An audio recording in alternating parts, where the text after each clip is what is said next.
नमस्कार मित्रों, मैं हूं डॉक्टर हरिनिवास। चैनल का नाम है संस्कृत साहित्य एवं संस्कृति। महाभारत की श्रेष्ठ कथाएं चल रही हैं।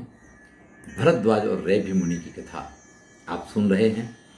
किस प्रकार से युवक कृत ने कठिन तपस्या करके देवताओं के पास से ज्ञान प्राप्त किया, फिर ज्ञान के मद में अंध होकर के रैभ्य मुनि की पुत्रवधू के साथ, परावसु की पत्नी के साथ उसने जो दुर्व्यवहार किया, उसके परिणाम स्वरूप उसकी मृत्यु हुई। ये कथा हम सुन चुके हैं। भरद्वाज मुनि जब समिधा वगैरह एकत्रित करके और सायंकाल अपने आश्रम में वापस आते हैं, वैकृतम त्वग्निहोत्रे सा लक्षयित्वा महातपाः तमंदम शूद्रमासीनम गृहपालम अथा ब्रवीत।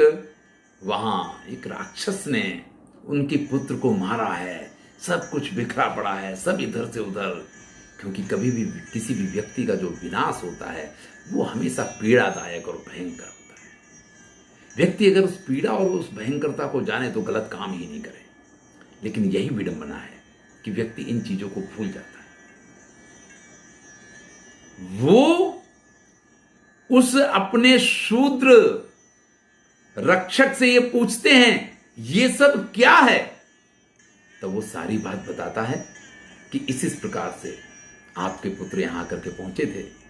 लेकिन मैं जब तक ये जानूं कि कौन हैं, तब तक तो चूंकि मैंने उनको पकड़ लिया था, अंदर जाने नहीं दिया, इसलिए उस राक्षस ने उनको मार दिया है। सारी बात कि किस प्रकार से रैभ्य ने साफ दिया है और उस शाप के कारण मेरे पुत्र की मृत्यु हुई है। गतासु पुत्र मादादा बिल्लप सुदुखिता, अत्यंत दुखी होकर के अपने पुत्र को लेकर के। देखिए, पुत्र में पिता के प्राण बसते हैं। जब हम आत्मा की चर्चा करते हैं ना वेदांत में, तो वहां पे ये आता है कि आत्मा कौन सा तत्व है। जब इसकी प्रारंभिक खोज शुरू हुई तो आत्मा वही जायते पुत्र, पुत्र आत्मा के रूप में जन्म लेता है। तो व्यक्ति जितना अपनी आत्मा को प्रेम करता है ना, इसी प्रकार से पुत्र को भी प्रेम करता है। ये भरद्वाज मुनि अपने उस पुत्र के प्रेम में इस प्रकार से अंध हैं कि वो भूल जाते हैं कि रैभ्य उनके मित्र थे और शाप देते हैं, यथा हम पुत्र शोकेन देहम त्यक्षामि किल्बिषि। जैसे मैं अपने पुत्र के वियोग में अपने शरीर का परित्याग कर रहा हूं, तथा ज्येष्ठा सुतो रैभ्यम हिंस्यात् शीघ्रम अनागतम्। उसी प्रकार से रैभ्य का जो बड़ा पुत्र है वो उनको स्वयं मारेगा, स्वयं मार डालेगा। देखिए, मैं अपने पुत्र के वियोग में मर रहा हूं और रैभ्य को उनका पुत्र मार देगा, इस प्रकार का शाप दे दिया। फिर बड़ा विलाप करते हैं, सुखिनो वै नरा येषाम जात्या पुत्रो न विद्यते। वो व्यक्ति परम सुखी है जिसके यहां संतान ही नहीं है। ते पुत्र शोक अप्राप्य विचरन्ति यथा सुखम। उनको कभी जिंदगी में पुत्र का शोक क्या होता है ये मालूम ही नहीं पड़ेगा।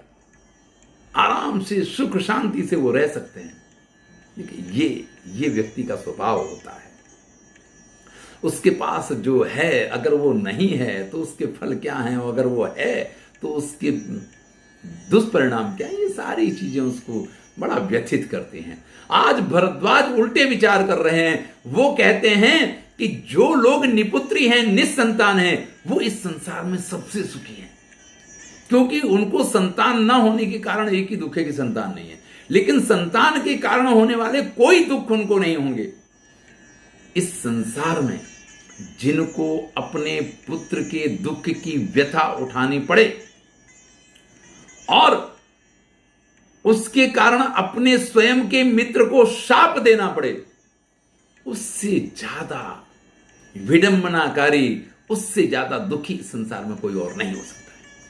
देखिए, श्रीमद् भगवद गीता कहती है, क्रोधाद भवति सम्मोहा, सम्मोहात स्मृति विभ्रमा, स्मृति भ्रंशात बुद्धिनाशो, बुद्धिनाशात प्रणश्यति। जब व्यक्ति को क्रोध आता है तो क्रोध का परिणाम हमेशा सम्मोह के रूप में मिलता है, और मोह उत्पन्न हुआ तो बुद्धि का नाश होता है, और बुद्धि का नाश हुआ तो व्यक्ति का नाश निश्चित है। एक काव्य शास्त्री नियम देखते हैं यहां भरत मुनि लिखते हैं, श्रृंगारादि भवेत हास्यो रौद्राच्य करुणो रसा। श्रृंगार से हास्य रस उत्पन्न होता है और रौद्र रस में से करुण रस उत्पन्न होता है। रौद्र रस का स्थायी भाव है क्रोध, यानी आप क्रोध में आकर के कोई भी कार्य करेंगे उसका परिणाम हमेशा करुण होगा। यहां पे भरद्वाज ऋषि ने भी क्रोध में आकर के अपने मित्र रैभ्य को श्राप दे दिया कि उनका पुत्र उनकी मृत्यु का कारण बनेगा। ये नहीं, उनका पुत्र उनको मार देगा, मृत्यु का कारण बनेगा। कारण तो कई बार मार देगा। अब उनको ये एहसास होता है, परासुश्चे सुतो दृष्टा सप्तश्चेष्टा सखामया ईदृशी मापदम को त्रैद्वितीयो अनुभविष्यति। एक तरफ मैंने अपने परम प्रिय मित्र को शाप दे दिया और उसको कौन मारेगा? उसका पुत्र मारेगा। उसका पुत्र मारेगा यानी उसके पुत्र को ब्रह्म हत्या का शाप लगेगा।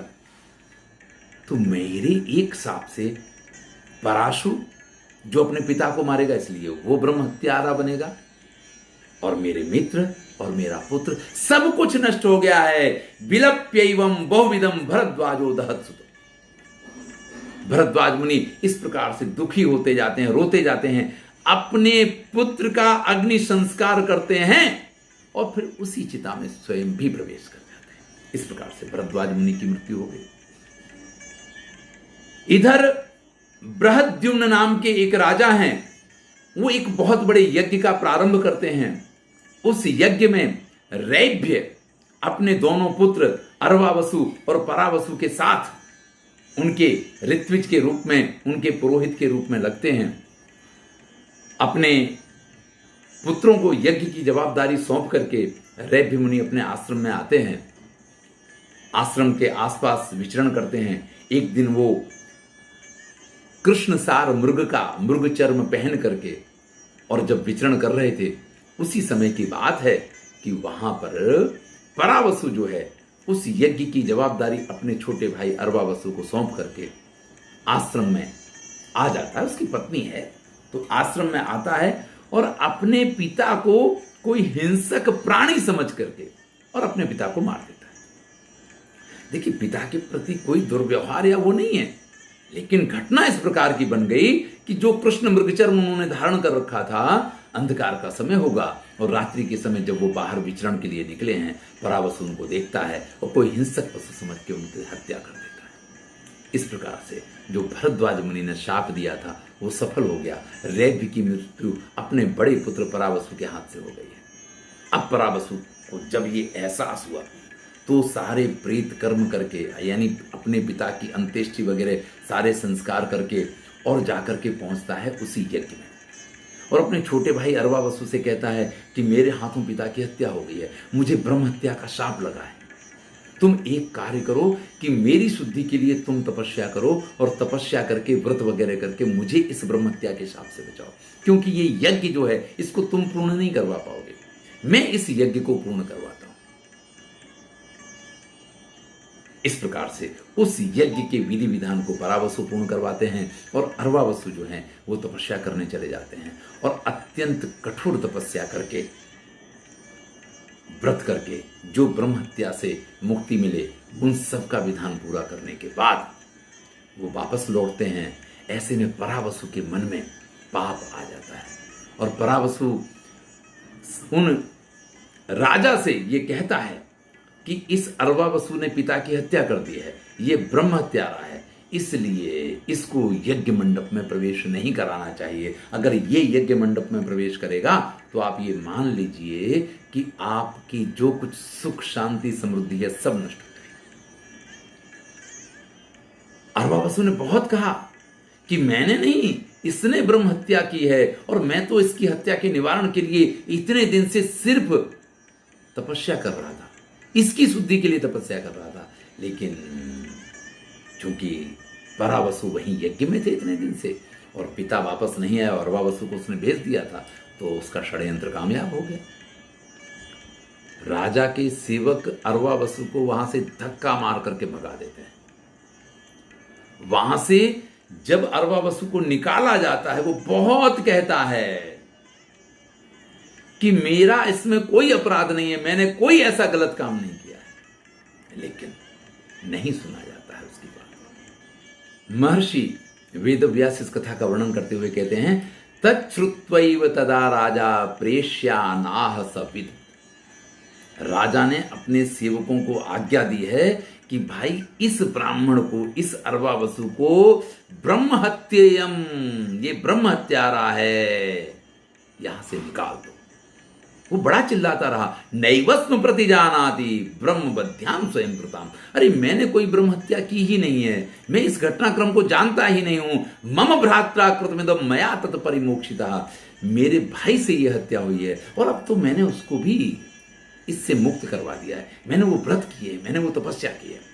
लेकिन जब उसकी बात नहीं सुनी जाती है, उसको निकाल दिया जाता है, तो वो जाकर के देवों की तपस्या करता है, देवों को सिद्ध करता है, और देवता जब उसको वरदान देने के लिए कहते हैं, तो देखिए ये है अरवावसु की कथा, ये है एक श्रेष्ठ व्यक्ति की कथा। सामान्य व्यक्ति हो तो ऐसे में ये वरदान मांगे कि जिस परावसु, जिस मेरे भाई ने मेरे साथ ये दुर्व्यवहार किया है, आज उसके साथ ये हो जाना चाहिए, वो हो जाना चाहिए। सचापि वरयामास पितुरुत्थानमात्मनः, वो वरदान मांगता है कि मेरे पिता जिंदा हो जाएं, अनागस्त्वम ततो भ्रातु पितुश्चास्मरणम वधे, और ना मेरे पिता को ये याद होनी चाहिए कि उनकी हत्या उनके पुत्र के हाथों हुई थी, और ना मेरे बड़े भाई को ये याद होना चाहिए कि उनके हाथों मेरे पिता की हत्या हुई थी। अरवावसु वरदान क्या मांगते हैं कि ना तो मेरे पिता को, ना मेरे भाई को ये ज्ञात हो, और मेरे पिता जिंदा होने चाहिए, और सिर्फ मेरे पिता जिंदा नहीं होने चाहिए। भरद्वाजस्य चोत्थानम यवक्रीतस्य चोभयो, और महामुनि भरद्वाज और यवक्रीत ये दोनों भी पुनर्जीवित होने चाहिए। प्रतिष्ठाम चापि वेदस्य सौरस्य द्विजसत्तमा, और इन सब के अंदर ज्ञान का उदय होना चाहिए। ना यवक्रीत पापी रहना चाहिए, ना मेरा भाई परावसु इस प्रकार के स्वभाव का होना चाहिए, ना भरद्वाज के मन में अपने मित्र रैभ्य के लिए कोई भावना हो, ना रैभ्य के मन में भरद्वाज के लिए कोई भावना हो। ये है अरवावसु का चरित्र। जीवन में एक व्यक्ति अगर आपके इस पूरे समाज में यवक्रीत हो जाए तो सबके विनाश का कारण बन जाता है, और एक अरवावसु अगर आ जाए तो सबके उत्थान और सबके कल्याण का कारण बन जाता है। अब सब जागृत हो गए, सब जग गए, सब नींद में से उठ गए, इस प्रकार से सब जिंदा हो गए हैं। ऐसे में यवक्रीत देवताओं से ये प्रश्न करता है, समधीतम मया ब्रह्म व्रतानि चरितानि चा, मैंने सारे व्रत और सारे जो भी तपस्याएं वो सब की हैं, कथम च रैभ्या शक्तो माम अधिजान तपस्विना, तो मेरे जैसे विद्वान और तपस्वी को ये रैभ्य, जो सिर्फ एक विद्वान है, तपस्वी नहीं है, वो मुझे शाप दे करके निहंतुम, मारने में कैसे सफल हो गया? प्रश्न तो है, बनता है। तब देवता कहते हैं, देवाह ऊचुहु मैवं कृथा यवक्रीत यथा वदसि वै मुने ऋते गुरुमधीता ही सुखम वेदास्त्वया पुरा। अरे यवक्रीत, आपने कहां गुरु की सेवा करके इस ज्ञान को प्राप्त किया है?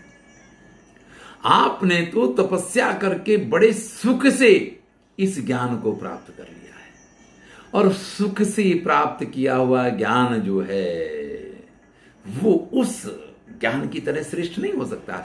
अनेन तु गुरुन दुखात तोषयित्वा आत्म कर्मणा कालेन महता क्लेशात ब्रह्मादिगत उत्तम। लेकिन रैभ्य मुनि ने जो ज्ञान प्राप्त किया है ना, गुरुन तोषयित्वा, गुरुओं को संतुष्ट करके, आत्म कर्मणा, अपने कर्म के द्वारा, अपनी सेवा के द्वारा, अपनी शुश्रूषा के द्वारा, कालेन महता, बहुत लंबे समय में, क्लेशात, बहुत तरह के दुख उठा करके इस ज्ञान को प्राप्त किया है। कहां तुम्हारे ज्ञान की तुलना उनके ज्ञान के साथ हो सकती है? ये इस बात का सबूत है कि जब कोई विद्यार्थी, क्योंकि विद्यार्थियों के लिए नियम है, कहा गया कि सुखार्थिना कुतो विद्या, विद्यार्थिना कुतो सुखम, जो सुखार्थी होता है उसको विद्या नहीं मिल सकती है, और जो विद्यार्थी होता है उसको सुख को भूल जाना चाहिए। और यही बात यहां ये कथा कहती है हमसे कि भले यवकृत ने वो विद्या तो प्राप्त कर ली, लेकिन जो संस्कार उसके साथ मिलने चाहिए वो यवकृत को नहीं मिले। जो विद्यार्थी कठिन परिश्रम करके विद्या प्राप्त करके श्रेष्ठ पद को पहुंचता है, उसके मन में अभिमान नहीं होता है। उसको मालूम है कि ये जो कुछ मुझे मिला है ये बड़े कठिन परिश्रम से मिला है, और जो भी इसको प्राप्त करता है बड़े कठिन परिश्रम के बाद ही वो इसको प्राप्त कर पाता है। उसको इसका मूल्य पता है। लेकिन जब किसी को डिग्रियां ऐसे ही मिल गई हो ना, जाली किसी भी तरीके से, तो उस व्यक्ति को इसका मूल्य नहीं मालूम होता है। और ऐसे व्यक्ति जो हैं वो अभिमानी हो जाते हैं, वो दुराचारी हो जाते हैं, वो यवकृत की तरह गलत मार्ग पे चलने लग जाते हैं। लेकिन अगर कोई अरवा वसु आ जाएगा तो उसको भी सन्मार्ग पे ला देगा। लोमस ऋषि कहते हैं, आश्रमस्तस्य पुण्योयम सदा पुष्प फलद्रुमा। ये उनका आश्रम है, ये भरद्वाज और रैव्य का वो आश्रम है जहां हमेशा फल फूल वृक्षों पे लगे ही रहते हैं। अत्रोस्य राजसाधुलम सर्वम पापम प्रमोक्ष्यसि। यहां रहने से सभी प्रकार के पापों में से मुक्ति मिल जाएगी। तो आज हम यहां रहेंगे, आगे प्रस्थान करेंगे कल। तो आप भी आगे की कथा कल से सुनेंगे। अगले वीडियो में आगे की कथा आपको सुनाऊंगा। धन्यवाद।